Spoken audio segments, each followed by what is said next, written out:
सवाल ये है कि खून देने का सबसे बड़ा नुकसान क्या है। क्या हमें ब्लड डोनेट करना चाहिए या नहीं करना चाहिए, क्या क्या एहतियात करनी चाहिए, ये बताते हैं आज आपको इस वीडियो में। तो पहला सवाल कि खून देने का सबसे बड़ा नुकसान क्या है, तो इसका जवाब है कि खून देने का कोई नुकसान नहीं बल्कि बहुत ज्यादा फायदा है कि रेगुलर खून देने वाले फर्द को दिल के दौरे और कैंसर के चांसेस बाकी अफराद के मुकाबले में 95% कम होते हैं, और ये रिसर्च अमेरिकन मेडिकल एसोसिएशन की है।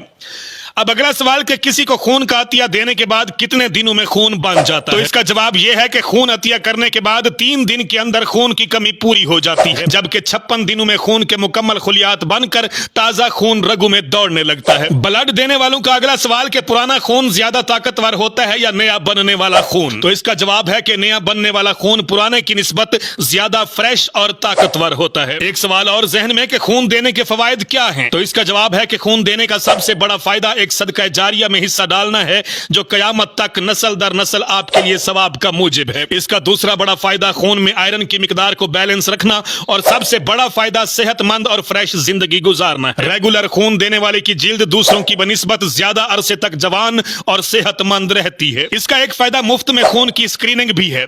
अब अगला सवाल कि खून साल में कितनी बार दिया जा सकता है, तो इसका जवाब है कि एक सेहतमंद इंसान जिसकी उम्र 17 से 50 के दरमियान हो और वजन 50 किलो से ज्यादा हो, साल में कम अज कम 2 बार आसानी से खून दे सकता है, जबकि एक बार खून देने के 3 माह बाद अतिया दिया जा सकता है। अब अगला सवाल कि पाकिस्तान में कितने फीसद लोग हैं जो खून का अतिया देते हैं, तो इसका जवाब है कि पाकिस्तान में सिर्फ 2 से 3% लोग रेगुलर खून देते हैं, चंद अफराद इमरजेंसी में भी खून देते हैं। अब जो लोग ये जानना चाहते हैं कि खून की जिंदगी आखिर कितनी होती है, तो इसका जवाब है कि खून की जिंदगी 120 दिन है, यानी 120 दिन में हमारे खून के खुलिये मुर्दा होकर पेशाब के रास्ते से निकल जाते हैं और नए वजूद में आ जाते हैं। तो जब खून देने के इतने फवायद हैं, तो फिर हम खून देने से घबराते क्यों हैं, तो इसका जवाब है कि हम एक ऐसी सोसाइटी में सांस ले रहे हैं जहां यह बात फैली हुई है कि खून देने से इंसान कमजोर हो जाता है और खून दोबारा नहीं बनता। लिहाजा मरीज तड़पते सिसकते बिस्तरों पर खून की कमी की वजह से अपनी जान की बाजी हार जाते हैं। मुअज़्ज़िज़ दोस्तों, कहते हैं कि जिसने एक इंसान की जान बचाई गोया उसने पूरी इंसानियत की जान बचाई। खून का अतिया देते रहा करें, इससे जिंदगियां बचेंगी और आपके हिस्से का अजर अल्लाह ताला की तरफ से आपके खाते में लिख दिया जाएगा।